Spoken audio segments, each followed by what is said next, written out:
तो यूरोपीय यूनियन, जिसे दुनिया के 27 सबसे ताकतवर और समृद्ध देशों का समूह माना जाता है, अब वे भारत के लिए पागल हो चुका है। हाल ही में यूरोपीय यूनियन के प्रमुख कमिश्नर्स और 27 देशों के प्रतिनिधि एक ऐतिहासिक बैठक के लिए भारत आ पहुंचे। लेकिन आपको जानकर हैरानी होगी कि यह पहली बार था जब इतनी बड़ी संख्या में यूरोपीय प्रतिनिधि एक साथ भारत में थे। इससे पहले ऐसा कभी नहीं हुआ। और यहां पर जो मीटिंग हुई इन सभी देशों के बीच, इसने दुनिया की महाशक्तियों को हिलाकर रख दिया है। अब यूरोपीय यूनियन ने अमेरिका को चौंका हुए भारत को अपना नया व्यापारिक साझेदार बनाने का इरादा कर लिया है। खबरें हैं कि यूरोपीय यूनियन और भारत के बीच फ्री ट्रेड एग्रीमेंट की बात चल रही है, जो आने वाले समय में वैश्विक अर्थव्यवस्था में बड़ा बदलाव ला सकता है। दरअसल अब तक यूरोपीय यूनियन हमेशा अमेरिका को अपनी प्राथमिकता मानता था, लेकिन हाल ही में यूरोपीय यूनियन ने भारत को अपनी नई प्राथमिकता बनाने के लिए एक बड़ा और ऐतिहासिक कदम उठाया है। यूरोपीय यूनियन के प्रमुख कमिश्नर्स 27 देशों के प्रतिनिधियों के साथ भारत पहुंच चुके हैं। लेकिन सवाल यह उठता है कि अचानक यूरोपीय यूनियन का ध्यान भारत की तरफ क्यों खींचा गया? क्या यूरोपीय यूनियन अब अमेरिका से अपनी दूरी बना रहा है क्योंकि उसे भारत से ज्यादा फायदा नजर आ रहा है? या फिर क्या अमेरिका ने अपने पुराने सहयोगी यूरोपीय यूनियन को धोखा देना शुरू कर दिया है?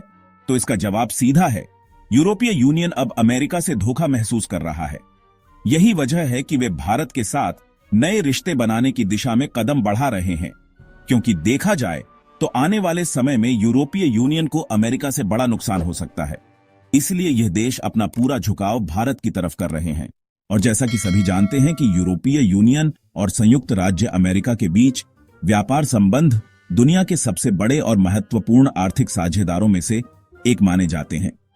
साल 2024 में दोनों के बीच कुल व्यापार का आंकड़ा लगभग 975 बिलियन डॉलर था।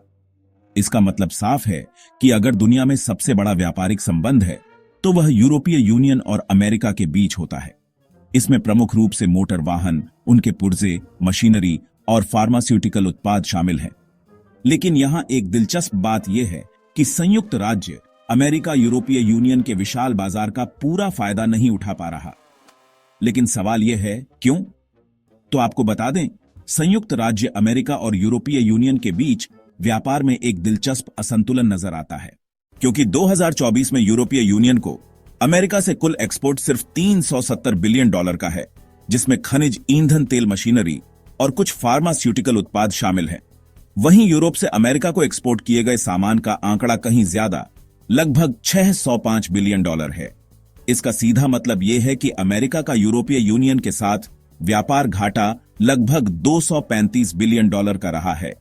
और यह घाटा ही वह वजह है जिसके चलते ट्रंप की अमेरिका फर्स्ट पॉलिसी के तहत उन्होंने कई देशों जैसे कनाडा, मेक्सिको और चीन पर टैरिफ लगाए, यहां तक कि भारत को भी इसके लिए चेतावनी दी। इसके अलावा अब अमेरिकी सरकार ने एक बड़ा कदम उठाते हुए यूरोपीय यूनियन से आयात होने वाले उत्पादों पर 25% तक टैरिफ लगाने का फैसला लिया है, जिससे यह साफ हो चुका है कि यूरोपीय यूनियन से अमेरिका भेजी जाने वाली वस्तुएं अब 25% महंगी हो जाएंगी, क्योंकि यूरोपीय एक्सपोर्टर्स को अब अतिरिक्त टैक्स चुकाना होगा।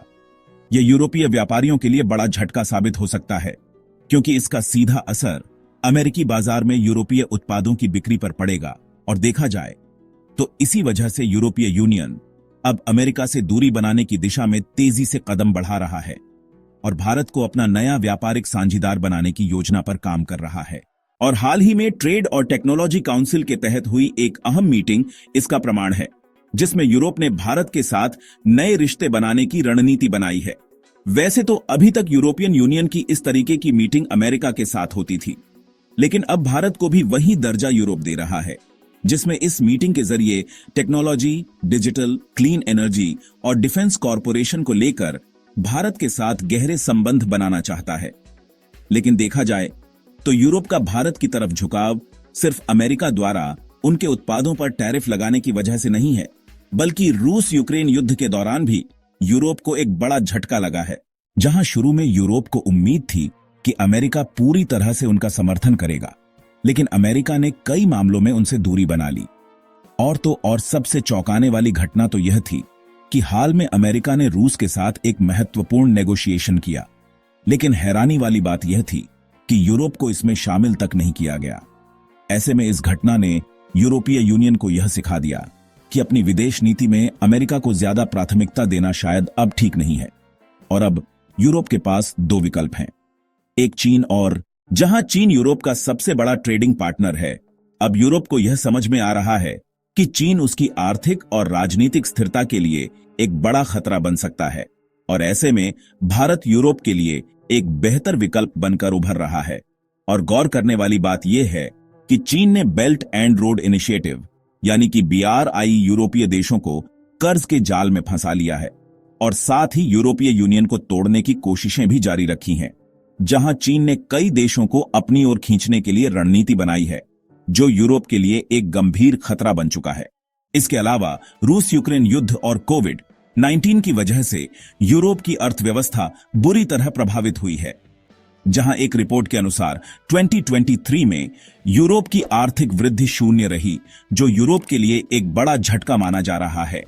और अब इस संकट से उभरने के लिए यूरोप को एक नया और भरोसेमंद व्यापारिक साझेदार चाहिए, और इस भूमिका में भारत पूरी तरह से फिट बैठता है, क्योंकि 2023 में भारत के साथ यूरोप का व्यापार 12,40,000 करोड़ रुपए था, जबकि चीन के साथ यह आंकड़ा 7,90,000 करोड़ रुपए था। लेकिन अब यूरोप को यह समझ में आ रहा है कि भारत के साथ रिश्ते मजबूत करना उनके लिए ज्यादा फायदेमंद हो सकता है, और भारत भी इस मौके का फायदा उठाने के लिए पूरी तरह से तैयार है। और यदि इस मौके का फायदा उठा लेता है तो वह यूरोप में चीन को जगह ले सकता है। और देखा जाए तो भारत और यूरोपीय देशों के बीच फ्री ट्रेड एग्रीमेंट ATA की बातचीत अब तेजी से आगे बढ़ रही है, और इसका असर दोनों पक्षों पर गहरा होने वाला है। जहां भारत अपनी semiconductor industry, clean energy, artificial intelligence और साइबर सिक्योरिटी में भारी निवेश कर रहा है, वहीं यूरोप भी भारत के साथ इन सभी क्षेत्रों में साझेदारी करना चाहता है। इसके साथ ही भारत के डिफेंस सेक्टर को भी इसका फायदा होगा, क्योंकि कई यूरोपीय कंपनियां भारत के साथ साझेदारी के लिए अपनी इच्छा जाहिर कर चुकी हैं। ऐसे में अगर यह साझेदारी हो जाती है तो भारत सिर्फ एक क्षेत्रीय ताकत नहीं, बल्कि एक ग्लोबल बैलेंसिंग पावर बन जाएगा।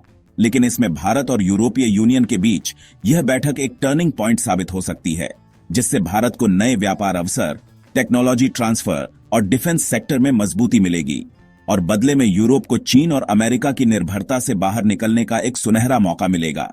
अगर वह लंबे समय से लटकी हुई फ्री ट्रेड एग्रीमेंट ATA की डील इस साल भारत और यूरोपीय यूनियन के बीच साइन हो जाती है, तो फिर चाहे अमेरिका भारतीय सामानों पर टैरिफ लगाए, कंपनियों पर बैन लगाए या कुछ और, यूरोप में भारतीय सामानों की बिना किसी टैक्स के तेजी से सप्लाई शुरू हो जाएगी। इसका मतलब यह होगा कि भारतीय उत्पाद यूरोपीय बाजार में अब बिना किसी रुकावट के आसानी से पहुंचेंगे, जो भारत के लिए एक बड़ा व्यापारिक अवसर होगा।